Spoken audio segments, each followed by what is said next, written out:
Amados irmãos, a paz de nosso Senhor e Salvador Jesus Cristo. Aqui é o pastor Hélio Ornelas, pastor da Igreja Metodista Pentecostal, no Morro da Carolina, no Jacatirão do Caxias, na Congregação Jardim Santa Marta, Belfor Roxo, e na Congregação em Nova Campinas, Duque de Caxias, para ministrar mais uma aula da Escola Bíblica Dominical. Nós utilizamos as lições bíblicas da CPD, classe de adultos. Estamos no quarto e último trimestre do ano 2025 e o título desse trimestre é Corpo, Alma e Espírito, Restauração Integral do Ser Humano para chegar à estatura completa de Cristo. Desta vez vamos estudar a lição de número 5, a alma, a natureza e material do ser humano. Na primeira lição nós estudamos o assunto como um todo, uma introdução do assunto que iremos estudar no trimestre. Na lição 2, 3 e 4 estudamos corpo e a partir de agora vamos estudar a alma. Textual: e não temais os que matam o corpo e não podem matar a alma. Temei antes aquele que pode fazer perecer no inferno a alma e o corpo. Mateus 20, 28. Verdade prática: cuidar da alma é uma atitude fundamental para uma vida cristã estável e uma eternidade de alegria e paz. A leitura bíblica em classe se encontra em Gênesis capítulo 1, versículo 27 e 28, capítulo 2, versículo 15 e 17 e Mateus capítulo 10, versículo de número 28. Gênesis 1. E criou Deus o homem à sua imagem, e a imagem de Deus o criou, macho e fêmea os criou. E Deus os abençoou, e Deus lhes disse: frutificai e multiplicai-vos e enchei a terra. E sujeitai-a e dominai sobre os peixes do mar, sobre as aves dos céus e sobre todo o animal que se move sobre a terra. Gênesis 2. E tomou o Senhor Deus o homem e o pôs no jardim do Éden para o lavrar e o guardar. E ordenou o Senhor Deus ao homem, dizendo: de toda a árvore do jardim comerás livremente, mas da árvore da ciência do bem e do mal, dela não comerás, porque no dia em que dela comeres, certamente morrerás. E Mateus 10, 28 diz: e não temais os que matam o corpo e não podem matar a alma. Temei antes aquele que pode fazer perecer no inferno a alma e o corpo. Então vamos lá para a introdução. Na primeira lição apresentamos um conceito preliminar da alma, mostrando seu lugar na tríplice constituição do homem. Vimos que junto do espírito, inseparável dele, a alma compõe a parte material ou espiritual do ser humano, que o torna uma pessoa criada à imagem de Deus. Nesta lição, buscaremos nos aprofundar no conceito e distinção da alma, estudando seus atributos e sua importância no relacionamento com Deus e com o próximo. Logicamente, meus amados irmãos, já falamos isso praticamente em todas as lições estudadas anteriormente. Nós da Igreja Metodista Pentecostal, também da Assembleia de Deus e muitas outras denominações, entendemos o homem constituído de corpo, alma e espírito, tricotomia. E existem alguns irmãos em Cristo que entendem a dicotomia, o corpo e alma e espírito sendo a mesma coisa. Já dissemos aqui várias vezes e repetiremos agora nesta introdução que os irmãos que defendem a dicotomia não são hereges, não estão pregando coisas que podem fazer você perder a sua salvação, nada disso. Tem uma ideia diferente, como já falamos sobre calvinismo e arminianismo, como já falamos sobre pré-milenismo, pós-milenismo, são visões diferentes dentro da área teológica.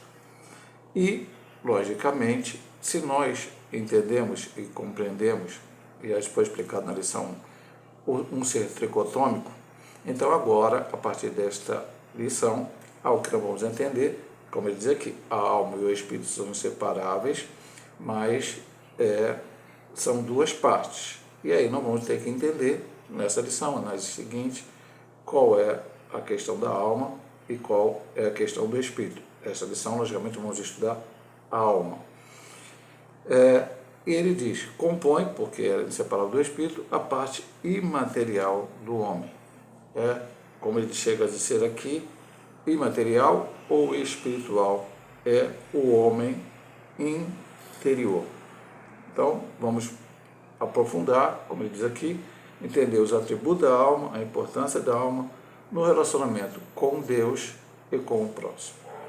Então, vamos começar aqui com a primeira subdivisão, atributos da alma. De volta ao Gênesis, subdivisão 1. A parte material do ser humano é o que mais o diferencia dos animais, como bem evidenciado na criação. Então, vamos começar aqui já Gênesis 2:7, porque a gente sempre fala aqui, é um estudo bíblico, ao qual nós tentamos entender e compreender a palavra de Deus através de um ensinamento sistemático de ensino aqui da Escola Bíblica Dominical, mas sempre com referências bíblicas. E formou o Senhor Deus o homem do pó da terra, e soprou em seus narizes o fôlego da vida, e o homem foi feito alma vivente. O homem é um ser pessoal, criado à imagem de Deus, com autoconsciência e autodeterminação. O Criador fez-lhe seu representante, dando-lhe poder de governo sobre toda a terra criada. Aí ele cita os Salmos, capítulo 83, versículos 3 a 6. Vamos lá. Salmo 83.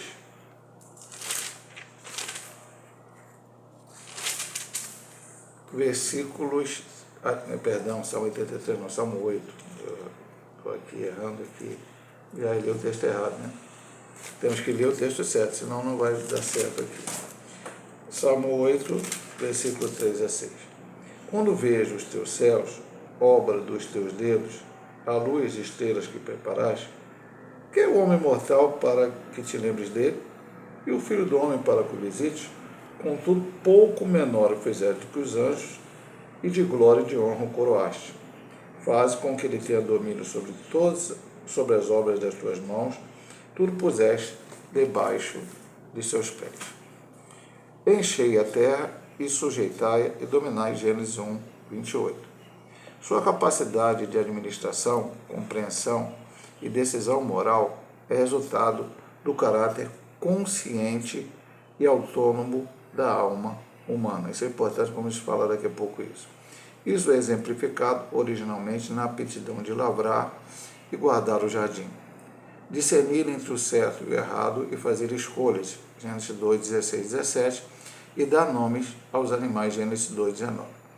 A parte afetiva do homem é demonstrada na afirmação divina da necessidade de uma companheira e na expressão de satisfação de Adão ao receber Eva, que alguns eruditos consideram ser a primeira composição poética da história humana. Vamos ler mais esse versículo, depois nós comentaremos todo este ponto aqui, bastante importante. Vamos lá, Gênesis 2. Certo é deixar a Bíblia aberta aqui já, porque a gente vai ler bastante esses textos, mas aí a gente acaba fechando e depois a folha fica agarrada. Versículo 18. E disse o Senhor Deus, não é bom que o homem esteja só. Fale uma disjuntora que esteja como diante dele. E disse a Adão, este é agora osso dos meus ossos e carne da minha carne. Essa será chamada varoa, ou quando o varão foi tomada, e esta é, segundo alguns especialistas, alguns eruditos, entende que é a primeira composição poética da história humana. Então, o que ele vai dizer aqui? Para entender quais atributos da alma, voltamos ao Gênesis. E aí queremos dizer alguma coisa aos irmãos aqui, ao começo desse estudo.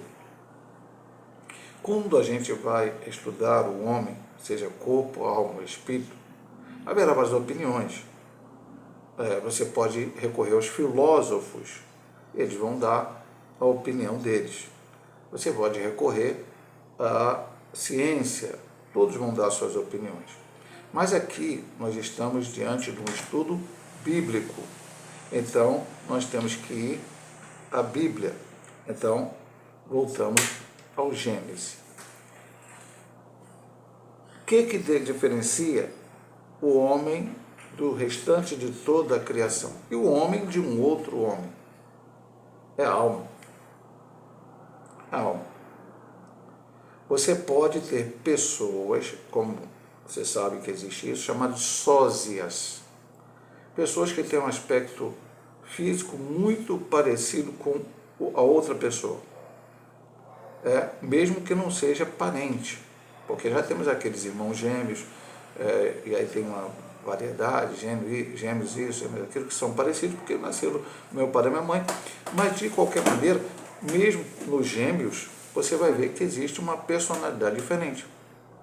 Eu tenho netos gêmeos, e eles são diferentes um do outro, já desde pequeno, no seu comportamento.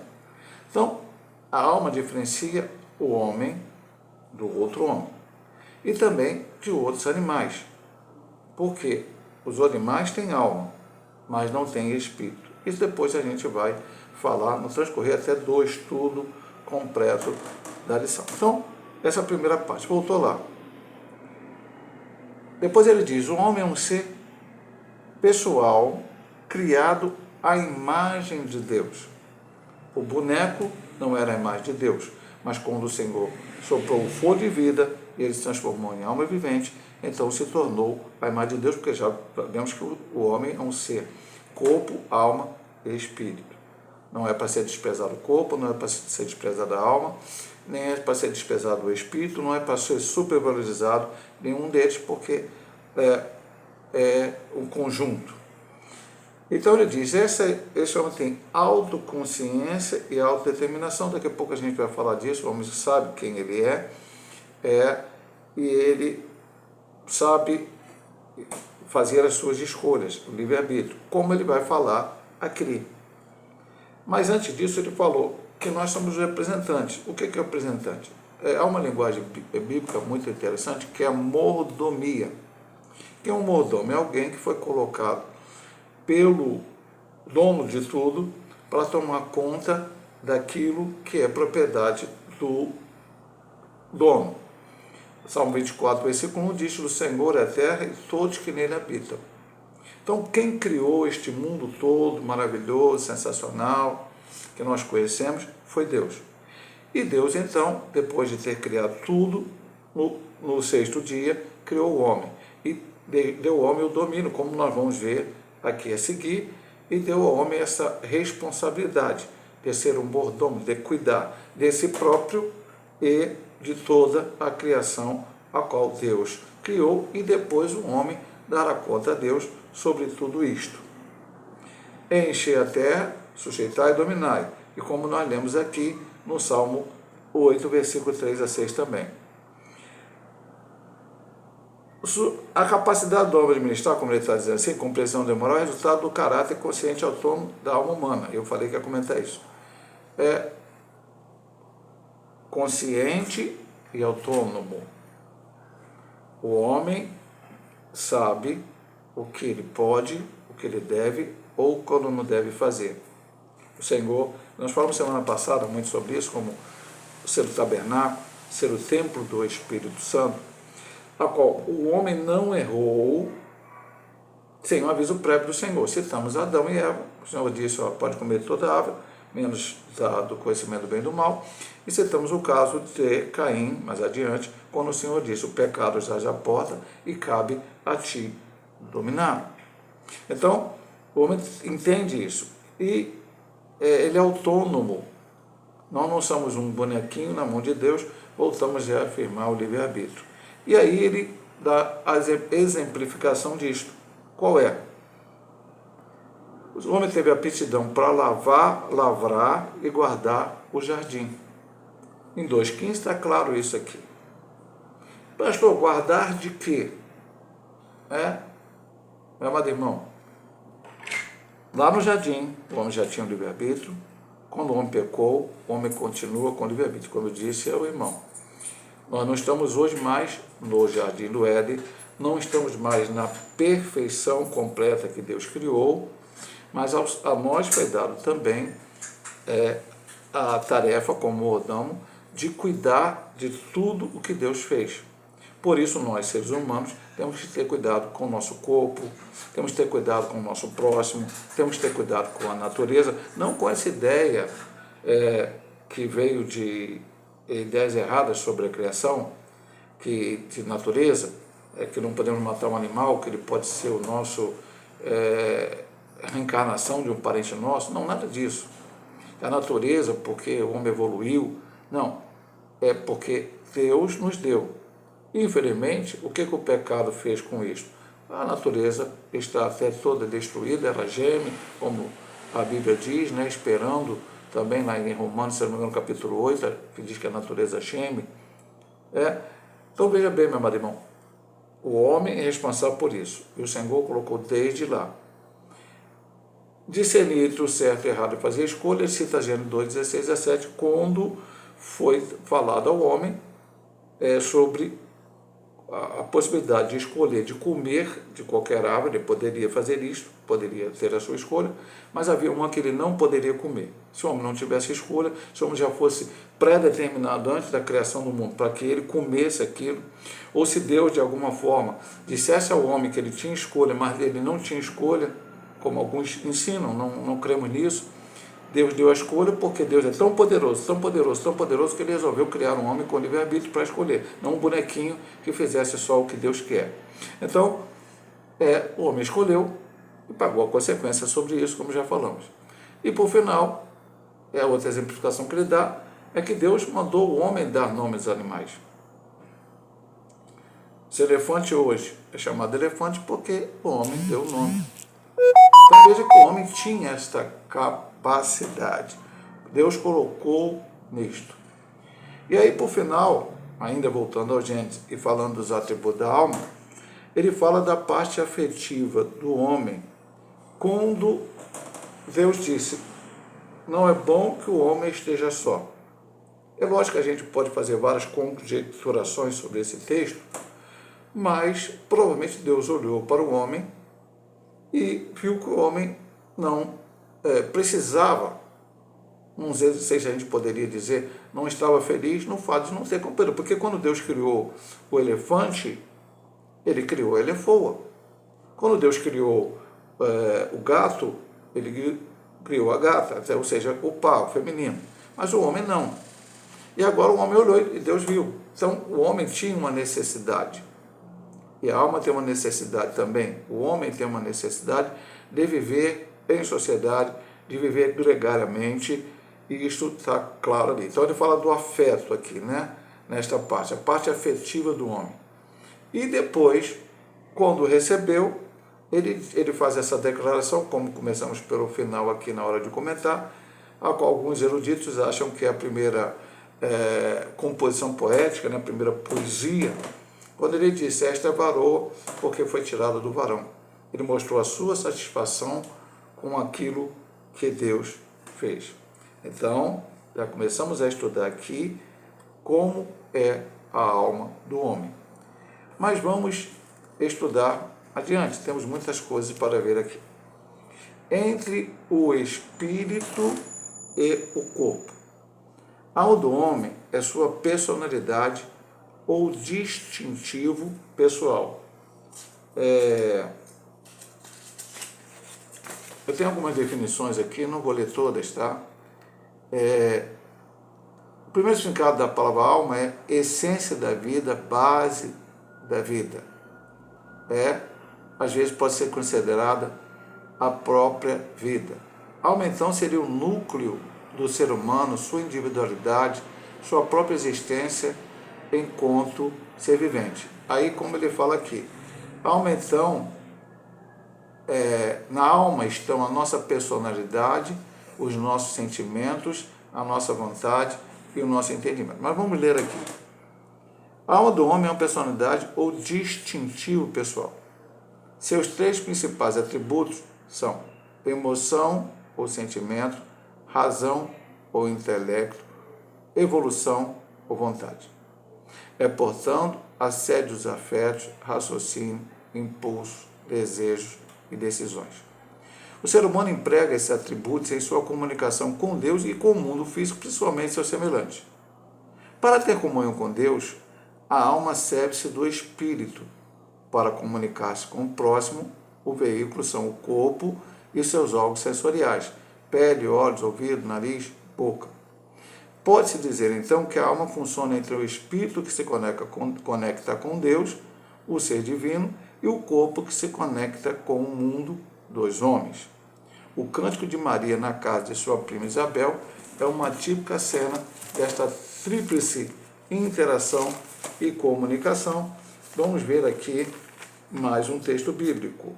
Lucas, capítulo 1, versos 46 e 47, quando Maria visitou a sua prima Isabel e Deus a tomou nesse cântico aqui, maravilhoso, inspirado pelo Senhor.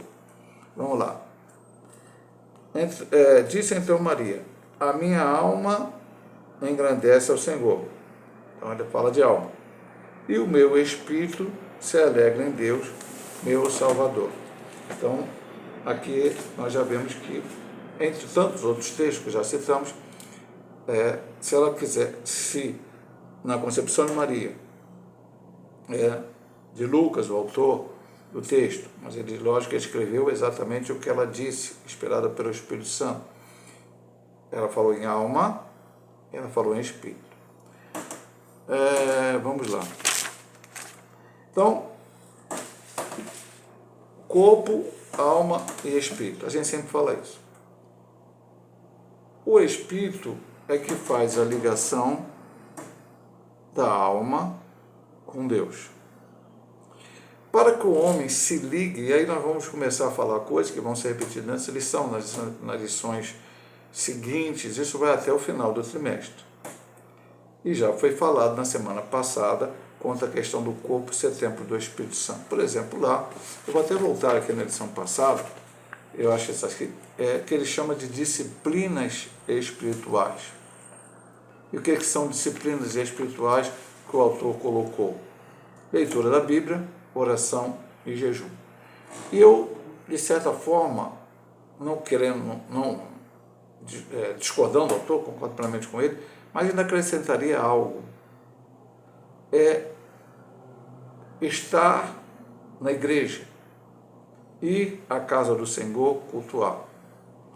Nós sabemos que o nosso culto é individual. Mas, quando você chega na casa do Senhor, até falei isso ontem, na igreja, pregando, que Deus ele vai falar conosco através de tudo aquilo que acontece no culto. O culto ele não começa quando o pregador abre a Bíblia e começa a pregar. O culto começa, na igreja metodista pentecostal é assim, outras igrejas podem ter outro tipo de saudação. Quando aquele irmão ou irmã que vai dirigir o culto, ele diz saúdo os irmãos com a santa e gloriosa paz de nosso Senhor Jesus Cristo. E ali começa aquele culto racional, como está em Romanos 12, esse culto racional pode ser na sua casa também, mas também deve ser e é na congregação junto com outros irmãos. E aí Deus já falando, Deus fala através do irmão que está dirigindo, dos irmãos que vão ter suportado o testemunho, do louvor, da pregação. Então, é mais um meio, é mais uma disciplina espiritual. Hoje nós estamos vivendo no tempo em que as pessoas estão querendo adotar um estilo de vida chamado desigrejado. Não está correto com a palavra. Então, se essa alma está sendo alimentada com coisas espirituais, é lógico que não vai ter uma ligação com Deus. E vai exteriorizar isso pelo seu corpo. E aí ele fala aqui dos sentidos. Em algum momento ele fala aqui, pele, olhos, ouvidos, nariz e boca. Vou falar tudo. Vou ver. Então vai exteriorizar. Aquilo a qual ele está lá dentro. Agora, se ele não se ligar a Deus, então ele vai exteriorizar algo que é longe de Deus, fora de Deus, contrário a Deus. Por isso, um homem é um ser completo, como estamos falando desde o início do trimestre, vamos falar aqui. Eu não posso dizer que o corpo é uma porcaria porque o corpo peca. O corpo só irá pecar se a alma, que é a sede dos sentimentos, como ele diz aqui, muito importantemente no início, né, personalidade, emoção, sentimento, razão, intelecto, volição, vontade, ela fizer algo errado, porque não está ligado a Deus através do Espírito. Então, e aqui eu não estou falando do Espírito de Deus, eu estou falando do Espírito humano. Então, precisamos, ele quer dizer até aqui, comunicar-se com esse corpo, né, vai ser usado para se comunicar com Deus, porque nós vamos usar nossa boca, né, o que temos para falar com Deus, e com o próximo, interagir. Inclusive a nossa ação, que também tem que ser direcionada por Deus para o bem-estar com o nosso próximo. É estar sob a direção do Espírito Santo, como aprendemos na semana passada, tabernáculo, templo do Espírito. Vamos aqui para a terceira subdivisão deste primeiro ponto, que é, voltando a lembrar os irmãos, que é atributos da alma. A alma abatida. Os afetos da alma em relação a Deus são vistos na poesia do Salmo 42, quando o salmista conversa consigo mesmo. Por que estás abatida, ó minha alma? E por que te perturbas em mim? Espera em Deus, pois ainda o louvarei na salvação da sua presença. O contexto indica que o autor experimentava aflição espiritual e alguma crise de comunhão com Deus, como ele relata aqui. Ele citou o versículo de número 5, mas ele relata aqui o 4 e o 9. Vamos ver aqui. Salmos 42. Depois ele cita até o 43. Então, 4. Quando me lembro disto, dentro de mim derrama minha alma, pois eu havia ido com a multidão, fui com eles à casa de Deus com quase alegria e louvor com a multidão que festejava. E o 9. Direi a Deus, a minha rocha, por que te esquecer de mim?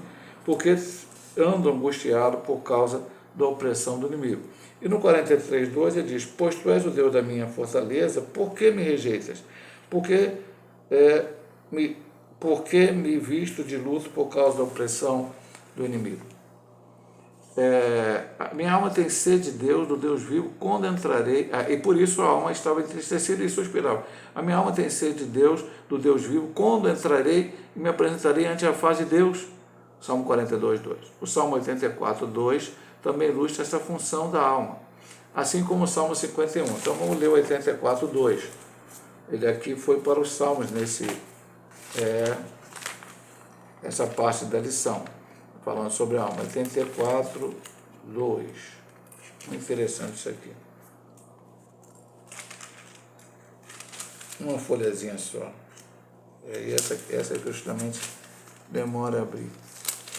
84:2. A minha alma está anelante e desfalece pelos atos do Senhor. Meu coração e minha carne clamam pelo Deus vivo. E assim como no Salmo 51, no qual Davi fala de sua tristeza e do anseio por um espírito reto, voluntário, renovado, o devolveria alegria à integridade do seu ser. Então há uma série de sentimentos e ele mostra aqui um exemplo do salmista que chama a alma abatida. E isso vai exteriorizar. Voltamos a falar sobre isto. Quando a pessoa olha para mim e me vê sorrindo, alegre, comumente é porque a minha alma ela está feliz nos meus sentimentos. É logicamente que pode haver sentimentos humanos. O meu time venceu o campeonato, eu estou alegre. Mas isso é passageiro. Amanhã o meu time pode perder o outro campeonato e eu ficar triste. Nasceu o meu filho. Eu vou ficar alegre porque o meu filho nasceu. Mas passou aquele momento de alegria pelo filho nasceu, vai ter outras dificuldades e em algum momento eu vou ficar triste. Alegria de Deus, ela é permanente. É lógico que às vezes a gente sinta, parece que o salmista estava com uma crise espiritual. Quando ele fala tudo isso, não só no Salmo 42, versículo 4 e 9, mas no 43, 2, parece que ele passava por essa crise. Mas ele estava anelante, porque ele sabia que era Deus, aí é o espírito, a alma, né? Aí voltamos a falar sobre essa ponta anterior, né? Corpo, alma e espírito. O espírito ligado a Deus, que vai alegrar a alma. Porque quem nos alegra é Deus. Ele não nos alegra resolvendo todos os nossos problemas. Ele não nos alegra dizendo sim em todas as coisas que queremos, como alguns de alguma ideia contrária à palavra tem pregado hoje, que eu tenho que determinar o que eu quero e Deus tem que fazer, que eu tenho que não aceitar certas dificuldades e aí Deus tem que agir porque eu não aceito isto, que eu tenho que dar uma palavra e a minha palavra tem que, aquilo que eu falo tem que acontecer. Não. Eu dependo de Deus. O que ele vai fazer então para me alegrar? É só, aí voltamos a dizer das disciplinas espirituais. É só ler essa palavra, meu amado irmão. Se eu for ler um livro de filosofia, e eu não estou dizendo que você não possa ler, mas você vai ler o livro de filosofia e a sua alma não vai se encher de nada. Talvez pode haver até algumas dúvidas, porque a filosofia não é algo inspirado por Deus, é algo criado pelo ser humano. Se você for ler um livro de autoajuda, como existe hoje aí, ele vai te dar aquela jogada para cima, né? Olha, você consegue, você vai, você faz, você vai. Mas no primeiro momento que você não conseguir, porque aquilo que o livro de autoajuda está dizendo não é o plano de Deus para a tua vida, você vai continuar abatido e triste. Agora, quando tu lê a palavra, você vai entender que, assim como você, Adão passou dificuldades, todos os homens de Deus passaram dificuldade, Noé passou dificuldade, Abraão passou dificuldade, Jacó passou dificuldade, Isaac, José, Moisés, Josué, os juízes, Samuel, Davi, os restantes dos reis, os profetas, Elias, Eliseu, Jeremias, Isaías, todos eles, é só ler a Bíblia que você vai entender isto. E no Novo Testamento, os apóstolos, e o próprio Jesus aqui na terra, ele foi morto porque pregou e falou a verdade. Então, você vai entender que em alguns momentos da sua vida, realmente você vai se sentir, porque você era um ser humano, você vai se sentir triste, você vai se sentir abatido, como salmista, você vai se sentir cansado, mas quem vai te revigorar, quem vai te dar força é o Senhor, porque só Ele pode fazer isto. Como diz Neemias, capítulo 8, versículo 10, a alegria do Senhor é a nossa força. Porque, como eu falei anteriormente, não é a alegria de uma vitória de um time de futebol, a alegria de um emprego novo que conseguimos, uma alegria de um aumento de salário, porque essas coisas depois passam. Acontecem situações que a gente não tem mais o controle sobre elas.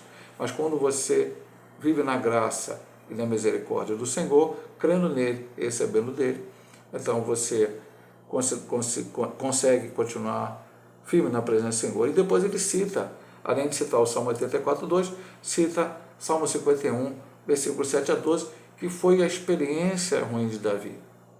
Porque ele pecou, ele errou, ele se afastou de Deus, ele deixou de cumprir a vontade do Senhor. Eu sempre falo, a Davi, antes de tomar qualquer decisão, você vai ler a história de Davi lá em Crônicas, em Samuel, você vai ver que Davi orava, Deus, eu vou para a guerra, não vou, Deus fala, vai, ele ia, dava tudo certo. 2 vezes que ele não consultou, e uma dessas foi no caso de Batseba, Betsabá, que ele viu ela nua tomando banho e acabou matando o marido dela, tomando ela como esposa, tendo relações fora do casamento. E aí ele ficou meio insensível, até que o profeta contou uma história para ele, e ele até achou que ia morrer, o profeta falou que não, então ele escreve o Salmo 51, dizendo, não retire de mim o teu espírito, torna a dar-me a alegria da tua salvação. A alegria da salvação não foi perdida porque Deus tirou a salvação dele. Ele não pediu para retornar com a salvação. A alegria porque ele estava triste por ele próprio ter pecado. Quando o pecado não fizer que nós fiquemos tristes com aquilo que erramos, é porque tem alguma coisa errada em nós. Isso, eu saio até um pouco, entre aspas, do assunto, né? Mas pelo que ele comentou aqui, eu acho que é interessante nós falarmos sobre isso. Agora vamos para a natureza da alma. Imaterialidade e imortalidade. Distinção de substância. O texto de Mateus 10, 28 é um excelente fundamento para estudar a alma como parte da natureza material do ser humano e está aqui na nossa leitura bíblica em classe. E não tem mais os que matam o corpo e não podem matar a alma. Temei antes aquele que pode fazer perecer no inferno a alma e o corpo. Em um só versículo estão profundas verdades espirituais reveladas por Jesus a respeito da nossa psique.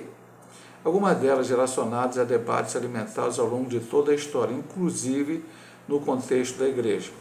Em primeiro lugar, Jesus expõe a clara distinção de substâncias entre as partes material e imaterial do homem. Uma tangível, corpo que pode perecer por ação humana, outra intangível, a alma, que não pode ser destruída pelo homem.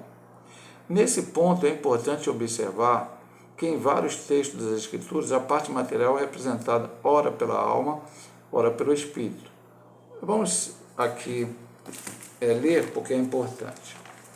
Isso aqui é um assunto bem importante para a lição de hoje. Eclesiastes, capítulo 12, versículo 7. Estou bem pertinho aqui, mas aqui está. Vamos lá. E o pó volte à terra, como era, e o espírito volte a Deus, que o deu.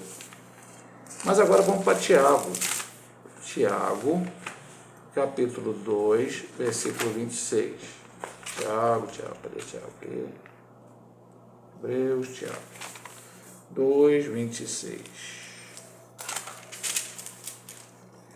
Porque assim como o corpo sem o espírito está morto, assim também a fé sem as obras é morta. E vamos por último para Apocalipse 6, 9. 6, 9. E havendo aberto o quinto selo, vi debaixo do altar as almas dos que foram mortos por amor da palavra de Deus e por amor do testemunho que deram. Então você vai ver que em Eclesiastes, Tiago fala de espírito e em Apocalipse fala de alma. Neste caso, as referências sempre abrangem ambas as substâncias devido às suas inseparabilidades. Quem pode matar o corpo? O ser humano. Não deve, mas pode. Eu, como ser humano, estaria errado em fazer isso, posso cometer um assassinato. O corpo morreu, mas a alma, ela não morre junto com o corpo, como algumas seitas, heresias querem colocar. A alma, quando ela sai do corpo, o corpo morre, mas a alma continua. E a Bíblia diz isso claramente quando conta a história de Rico e Lázaro. Morreram ambos, mas não morreu, acabou, foi destruído. Não. Lázaro foi para o seio de Abraão, ali era o Hades, isso antes da morte e ressurreição de Cristo era assim. Depois aquelas pessoas que estavam ali no seio de Abraão foram para o terceiro céu e estão aguardando a volta de Cristo para que os salvos em Cristo, tá? O seio de Abraão, para que o seu corpo seja ressuscitado, corpo glorioso, e aí aquela alma, junto com o corpo glorioso, vai ao encontro com o Senhor nos ares. E os que estão do outro lado, que é do Hades, que é o lugar de tormento, onde estava o rico, estava consciente. Ambos estavam conscientes. E assim será a eternidade. O lago de fogo e enxofre, que é o lugar definitivo, depois do milênio e do trono branco, será um lugar de tormento eterno, como diz a Escritura. Então vamos lá. Ele diz aqui, Em um só versículo estão profundas verdades espirituais reveladas por Jesus a respeito da psique. Primeiro, e vem muitos debates elementares, como eu disse, né? Aí tem vários pensamentos para isto. Em primeiro lugar, Jesus expõe a clara distinção da substância entre parte material e imaterial. Pode matar o corpo ou não pode matar a alma. Então, o corpo e a alma não são uma coisa só nesse sentido de morreu, acabou. É corpo, alma e espírito. Na morte, eu volto a falar, o corpo vai ao pó e a alma e o espírito, como diz lá o ponto, volta a Deus que o deu. Eclesiastes 12. Ali fala do espírito, em Apocalipse fala da alma. A alma dos mortos estão lá aguardando. Então, quando Jesus volta, ou para os salvos, vai acontecer isso. Existirá a segunda ressurreição. E o homem não vai ressuscitar neste corpo carnal e para um lugar de fogo e enxofre, e aí seria aniquilado. Ele ressuscitará no corpo também, que não podemos chamar glorioso, porque o corpo glorioso é o ser humano, mas um corpo em que não experimentar mais a morte física, mas a morte espiritual do lago de fogo e enxofre. Essa é a segunda ressurreição, a dos mortos sem Jesus. Então, o corpo pode perecer pela parte humana, mas a alma é inatingível. Mas quem pode lançar a alma no inferno? É o diabo? Não, é o Senhor. E por que ele lança a alma no inferno? Porque ele quer que pessoas se percam? Não. O inferno foi criado pelo diabo, para o diabo e seus anjos. Para o diabo e seus anjos. Mas aquele homem, o ser humano, que não quer fazer a vontade de Deus, então também será lançado neste lugar. Agora vamos para a imaterialidade e responsabilidade pessoal. Ao tratar do perecimento da alma e do corpo no inferno, Jesus refuta as concepções antropológicas materialistas existentes desde a antiguidade. Em tempos modernos, temos o marxismo, que prega que o homem se resume à matéria, ignorando a existência de uma alma consciente após a morte, como Lucas 16, 19 a 31, que é rico e Lázaro, que eu já falei. Essa ideologia ateísta nega a pecaminosidade e a responsabilidade moral do indivíduo. Considera que o mal é estrutural, que a culpa é da sociedade, que as pessoas individualmente são vítimas de estruturas opressoras, identificam pecados sociais, mas não individuais. Esse engano desconsidera a necessidade de arrependimento, conversão e salvação pessoal e mantém as almas de seus adeptos no caminho da perdição eterna. Ele cita aqui Atos 3,19 e João 17,3. Toda ideologia que promete soluções absolutas para os problemas do homem por meio de doutrinas sociais, políticas ou econômicas, incorre no mesmo erro. Ele vai citar outros textos. Então veja bem, imaterialidade e responsabilidade. Eu já falei aqui um pouco, mas vamos voltar a falar disso. Porque o homem, a alma é imaterial, não terá responsabilidade? Sim, tem a responsabilidade. Então não é marxismo ou qualquer outra doutrina que quer negar o pecado. O homem foi criado perfeito por Deus. Adão e Eva eram perfeitos. O pecado entrou no mundo através do diabo, que antes da criação do homem caiu lá da presença do Senhor, se rebelou contra ele e introduziu o pecado no mundo. O homem pecou e a partir daí ele tem a sua responsabilidade. A Bíblia diz em Romanos capítulo 5, versículo 12, que o pecado entrou no mundo e afeta todos os homens. Só que nós não seremos condenados porque Adão pecou lá. Nós trouxemos o pecado em nós, mas o Senhor deu a solução em Cristo Jesus. No Antigo Testamento, para aqueles que criam que Jesus viria, e a partir do momento que ele veio, morreu na cruz do Calvário, ressuscitou ao terceiro dia, aqueles que creem que ele é o Salvador. Mas quando, veja bem, a responsabilidade. Primeiro sermão pregado na igreja, após o dia de Pentecostes. Arrependei-vos. Segundo sermão, arrependei-vos. E hoje se prega um evangelho, como vimos semana passada, Deus só quer o coração. Não. Existe uma responsabilidade do homem. E essa alma, que é imaterial, vai dar conta a Deus pelos pecados que exteriorizaram pelo corpo. Mas o problema está lá na sede dos sentimentos. Já foi dito aqui, O homem tem, até vou, deixa eu ver aqui, eu separei muita coisa para ler, mas não dá para ler não por causa do tempo. Então, o homem é dividido, em três partes, né? Entendimento,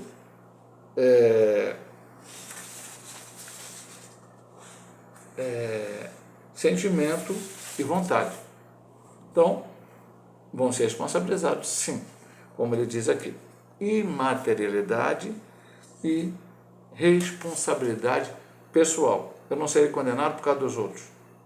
São os meus pecados que, se não arrependimento, perdoado por Jesus, e eu permanecer firme até o final, eu pagarei por eles. Agora, aqueles que eu cometi antes de aceitar a Jesus e aqueles que eu cometo hoje, e o Espírito fala comigo, eu peço perdão, o Senhor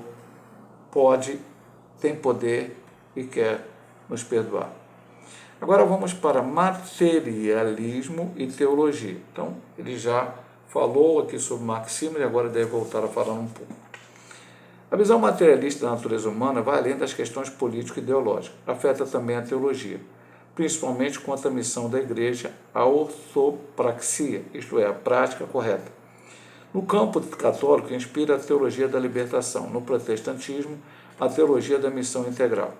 Ambas se alimentam de concepções socioeconômicas e políticas comuns ao marxismo, que, por sua vez, tem como fundamento o ideário materialista e crítico que busca tirar Deus do cenário humano e instigar as lutas de classes. Toda negação da condição pecaminosa do homem é, no mínimo, um materialismo prático, independente do viés que assumam. Algumas correntes teológicas contemporâneas reinterpretam as Escrituras com base em vertente da teologia da libertação e compartilham no mesmo campo de distorção e confusão espiritual. Conflitam com a sã doutrina que é essencial para a salvação da alma. Então vamos lá, meu amado irmão. Pastor, eu já falei isso aqui, eu vou repetir. Pastor, nós cristãos somos de direita, de esquerda, de centro, nós somos não sei o que lá. Não, amado irmão, nós somos de Cristo. Eu vou dizer para você, repetir o que eu estou. Nossa regra de fé e prática é a Bíblia Sagrada. Como seres humanos que temos opção, temos livre-arbítrio, podemos nos posicionar sobre certas questões. Agora, temos que ter todo cuidado. A esquerda brasileira e no mundo, ela tem o viés marxista, materialista. Então, é incompatível com o ensino de Cristo. Tem muita coisa bonita ou boa, né? Na ideia lá. A divisão de bens, uma série de coisas lá, muito bacanas. Aí nós vamos ter que entrar, seria que ficar 3 horas aqui falando sobre essas correntes. Eu volto a dizer, nosso foco não é na corrente político-econômica, não é na filosofia, nosso foco é na Bíblia, que é um estudo bíblico. Então, essa turma aqui, crentes que vão para este lado, como ele diz aí, vão, baseado na teologia da libertação. Presta atenção. Conhecereis a verdade e a verdade vos libertará. Quem liberta o homem não é direita, esquerda, centro, não sei o que lá. Quem liberta o homem é Cristo, é a sua palavra. Então jamais eu posso pensar que uma teoria econômica, social, política possa resolver o meu problema espiritual. O problema espiritual do homem só será resolvido da alma do homem quando ele aceitar a Cristo como o único e eterno Salvador de sua vida. Porque se todas as pessoas fossem servos de Deus verdadeiro, eu não estou dizendo evangélicos, protestantes, cristãos, porque tem muita gente que se diz evangélico, cristão, protestante e está fazendo coisas contrárias à Bíblia Sagrada. Eu estou dizendo verdadeiramente, lhe remito, lavado no sangue cordeiro. Pessoas como Pedro, Paulo, João, todos aqueles outros, João, no caso, está um pouco a par do que eu vou falar, mas os outros mais, que deram a sua vida por Cristo. Eram falhos, eram pecadores. Pedro, a Bíblia mostra erros de Pedro, mostra erros de Paulo. Mas homens que eram capazes de dar a sua vida por Cristo. Homem como Estevão, que na hora da sua morte apedrejado, faz uma oração: Senhor, não lhes imputes este pecado. Se toda a humanidade fosse assim, verdadeiramente nós já estaríamos muito melhor do que estamos hoje. Mas o homem tem a livre-arbítrio de escolher se quer Jesus, se quer filosofia, se quer corrente marxista, se quer política, se quer isso. Ele escolhe o que ele quiser. Agora, a corrente socioeconômica, política, materialista, não pode resolver o problema da alma do homem. A natureza da alma, imaterialidade e imortalidade. A alma é imortal. Imortal que sentido, pastor? Vai viver para sempre? Sim. Os salvos com Cristo e os não salvos vão sofrer eternamente longe do Senhor. Agora vamos para a terceira divisão. Alma renovada e submissa a Deus. Louvado seja o nome do Senhor. Subdivisão 1. Edificação e saúde. A estabilidade de nossa vida cristã e o nosso destino eterno depende de como cuidamos de nossa alma. Deixa eu ver aqui Lucas 12. Eu sei que o texto é grande, mas agora até me... Eu acho que se for Rico e Lázaro, eu já falei, agora fiquei na dúvida. Então vou abrir aqui 12, do 13. Não. A palavra do rico e sensato. Então tem um homem que falou, vou dizer para ele, o homem rico tinha produzido em abundância. E pensava, o que eu vou fazer? E tal, aí queria botar mais celeiros, guardar uma série de coisas lá, estava achando que tudo era dele. E aí o Senhor disse, louco, essa noite te pedirão a tua alma, e o que tens preparado para quem será? A oração é um meio eficaz para nos livrar da ansiedade, um transtorno de dimensão global. Ele fala, Filipenses 4,6 e 1 Pedro 5,7, lançamos sobre ele toda a nossa ansiedade, porque ele tem cuidado de nós. Deus nos dá a paz e protege nossas emoções e pensamentos, Filipenses 4,7, a paz do Senhor excede a todo entendimento, nos guia no caminho da sua vontade. Nossa parte é alimentar nossa mente apenas com o que edifica. Filipenses 4,6, buscar as coisas que são de cima e não são da terra. O que falamos? O que ouvimos? O que lemos? O que vemos? Nossos hábitos diários determinam a saúde da nossa alma. E olha o que ele vai falar aqui. Eu sei de cor, mas vou ler. Eu gosto de ler. Como vocês já viram que eu sempre abro a Bíblia, mesmo que eu saiba. Talvez se eu for ler, se tivesse escrito aqui, Salmo 23, versículo 1, Senhor meu pastor, não me faltará. Eu vou abrir a Bíblia e vou ler. Bem-aventurado o varão que não anda segundo o conselho dos ímpios, nem se detém no caminho dos pecadores, nem se assenta na roda nos escarnecedores. Eu li até o 2, mas tem o seu prazer na lei do Senhor e na sua lei medita de dia e de noite. O ponto é a alma renovada e submissa a Deus. Com que você alimenta seu corpo? Vamos voltar para a lição passada. Com que você alimenta seu corpo? Bom, eu vou falar de mim. Eu sou hipertenso. O corpo humano, a gente tem doença, né? Eu conheço pessoas diabéticas, servos de Deus fiéis, diabéticos, outros hipertensos, servos de Deus fiéis que tem câncer ou outra doença. A doença não é sinal que você não é crente ou que você não tem fé. Até porque já estudamos isso numa das lições passadas. Timóteo, Trófimo, falamos de Eliseu, falamos de Paulo, de outros personagens, Davi. Então, sou hipertenso. Se eu chegar e resolver comer uma comida gordurosa e salgada, eu estarei trazendo problemas para o meu corpo. Se eu fosse diabético, não sou, e comesse doce, eu estaria trazendo um problema para o meu corpo. Como eu tenho certo problema no fígado, graças a Deus está controlado, mas não posso comer coisas gordurosas. Então veja bem, meu amado irmão, estou falando de mim, cada um pensa no seu problema. Como eu alimento a minha alma? Ele fala aqui, o que falamos, o que ouvimos, o que lemos, o que vemos. Nossos hábitos diários determinam a saúde de nossa alma. Salmo 1, bem-aventurado o varão que não anda no caminho. Pastor, eu não estou lá fazendo besteira, lá junto com pessoas ímpias. Mas se você, isso é um conselho, não é uma proibição.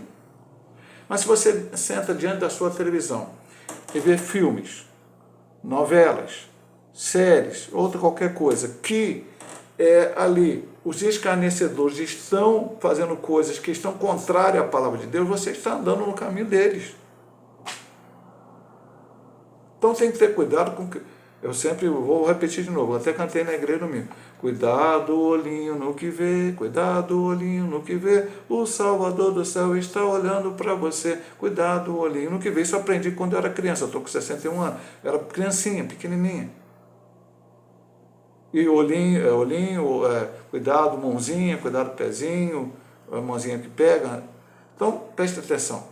Volto a dizer lá no início, você tem livre-arbítrio. Então você pode ver coisas na internet, no seu celular, na televisão, que pode estar alimentando erradamente a sua alma. Porque, como eu disse, se eu comer comida salgada, eu vou ter problemas sérios. Se eu alimentar minha alma com coisas ruins, eu também vou ter problemas sérios. Mas não será físico, será espiritual. Muita gente tem se afastado de Deus porque tem alimentado mal a sua alma. Então ele fala aqui, a nossa vida cristã, nosso destino eterno, depende de como cuidamos da nossa alma. Temos a questão da oração, temos a paz de Deus que nos protege e guia no que temos que andar, mas preste atenção, existe uma parte que nós temos que fazer. Pastor, eu vou ficar 24 horas lendo a Bíblia, orando? Não seria tão ruim não, mas, ok, temos o nosso momento de lazer, mas cuidado com o tempo que você está gastando para o lazer, em comparação com o tempo que você está gastando para alimentar a sua alma, e a qualidade do que você está vendo neste momento de lazer, ou o que você está fazendo nesse momento de lazer, que pode estar destruindo aquilo que você precisa para que a sua alma esteja em comunhão com Deus. Edificação e saúde é o ponto. E vamos continuar neste ponto, porque é o ponto que fala sobre isso, purificação e renovação. Ainda quanto às coisas da alma, a Bíblia nos adverte dos maus pensamentos, dos desejos impuros e perversos, das intenções e inclinações malignas. Devemos purificar e renovar nossa alma, para que sejamos transformados, experimentemos qual a boa, agradável e perfeita vontade de Deus, vivendo em santidade e temor. Josué 23, o que diz Josué lá? Vocês podem escolher o Deus que vocês podem servir. Quer servir outro Deus? Possível que, mas eu e minha casa serviremos ao Senhor. Então, cuidado, meu amado irmão, com aquilo que você... Voltamos ao ponto anterior. E aqui ele não fala só de ver. Maus pensamentos.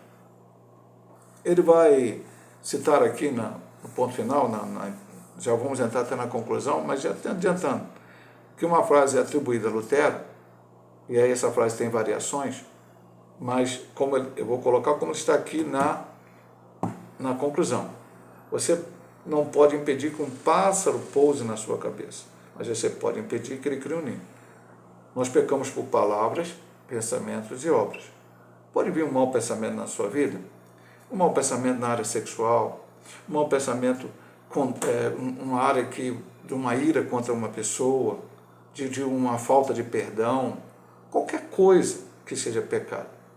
Esse pensamento pode vir na sua mente. Nós somos seres humanos, mas ele precisa ser combatido, ele precisa ser tirado, ele não pode ficar, ele não pode fazer um ninho de tal forma que daqui a pouco você só esteja pensando nisso. Maus pensamentos, desejos impuros, eu já falei aqui, a parte sexual, das intenções e inclinações malignas. Vou até ler aqui, 1 Pedro 2,1. Já que é um texto, 1 Pedro 2,1. Eu abri exatamente 1 Pedro, só que tem que virar uma paginazinha aqui, que é no 2, mas a partir do 11. Deixando, pois, toda malícia, todo engano, fingimentos, inveja e todas as murmurações. Deixando, abandonando. Então, voltamos ao ponto anterior. Vamos colocar edificação, saúde e purificação, nós vamos juntos. Se eu não vejo certas coisas, talvez seja mais difícil que eu pense nelas. Se eu não alimento a minha alma com certas coisas, talvez seja difícil que eu tenha aqueles sentimentos. Então, cuidado, meu amado irmão. Temos, pastor, você lê a Bíblia? Não, temos Bíblia, temos livros evangélicos maravilhosos, sobre todos os temas. não temos só livros teológicos. Ah, pastor, eu vou ler um livro teológico, não vou entender nada. Né? Uma vez eu li um livro de origem presbiteriana, não estou reclamando dos presbiterianos, apenas falando, um livro que meu pai tinha, de teologia, A Pessoa Teândrica de Jesus. O que é pessoa teândrica? Até hoje eu não entendi muito bem isso, o que é aquilo, né? Então, pastor, então não, tem outros livros evangélicos de testemunho, tem livro evangélico, vários que você pode ler, boas literaturas.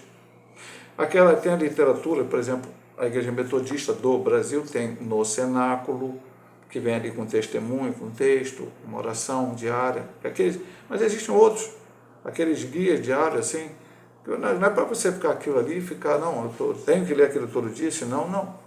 Todo dia você tem que ler a Bíblia. Mas, eventualmente, é uma boa leitura. Então, veja bem, meu amado irmão.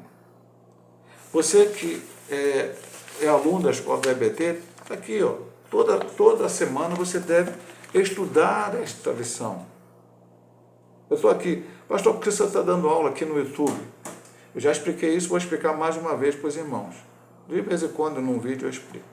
Na época da pandemia, tivemos que fechar a igreja ficou fechada, e aí tivemos que, por causa da pandemia, não foi direto, mas principalmente em maio de 2022, a igreja ficou fechada, e aí eu comecei a gravar vídeos com pregações pequenas, louvores e lições da escola bíblica para que os irmãos não ficassem sem nada. Aí eu mandei para algumas pessoas, a pessoa falou, pastor, é melhor você botar no YouTube, porque o link que o senhor manda, se você mandar um link do vídeo, fica muito pesado. E aí eu abri um canal, a minha esposa abriu um canal, porque o celular dela era melhor, e naquela época, e ali eu gravava no celular dela, botava no canal dela, e passava o link para as pessoas. Quando a pandemia acabou, eu não gravei mais pregações, nem hinos, as pessoas estão na igreja, e ali elas podem estar ali. Mas a aula da Escola Dominical eu continuei gravando por causa dos irmãos que estão enfermos, que não podem estar na casa do Senhor e que precisam. Mas você que vai ver esse vídeo, você tem acesso à revista, à lição, estude. Então, veja bem, tudo isso está alimentando a tua alma. Tudo isso você está buscando a presença. Então, ele fala no final, devemos purificar e renovar nossa alma para que sejamos transformados para ter uma boa e agradável a vontade de Deus. Isso é Romanos 12:2, um texto bastante conhecido. E vamos viver em santidade e temor a Deus. Conclusão da lição de hoje, o cristão precisa viver em plena santidade. Santificação, plena santificação, o que inclui contínua rejeição de pensamentos, sentimentos e desejos, mantendo pura a sua alma. Vamos aqui ao último texto desta noite, 1 João 1,7. Bastante conhecido, mas eu vou ler mais uma vez. Eu falo para os irmãos, eu prefiro aqui abrir e ler. Abrir aqui em 1 João, voltamos aqui e diz... Mas se andarmos na luz, como Ele na luz está, temos comunhão uns com os outros, e o sangue de Jesus Cristo, seu Filho, nos purifica de todo pecado. E andar na luz é buscar a presença do Senhor, é ler a palavra, é orar, é jejuar, é estar na casa do Senhor, enfim, todas as disciplinas espirituais, como falamos semana passada, para o corpo, que isso funciona também para a alma. E aí, a última frase, atribui-se a Lutero a frase que diz: não podemos impedir que os pássaros voem sobre a nossa cabeça, ou pousem na nossa cabeça, mas podemos impedir que eles façam ninhos sobre elas. Deus possa abençoar a todos em nome de Jesus. Se Deus assim nos permitir, semana que vem estaremos estudando a consciência ou tribunal interior. Deus possa abençoar a todos. Fiquem na paz.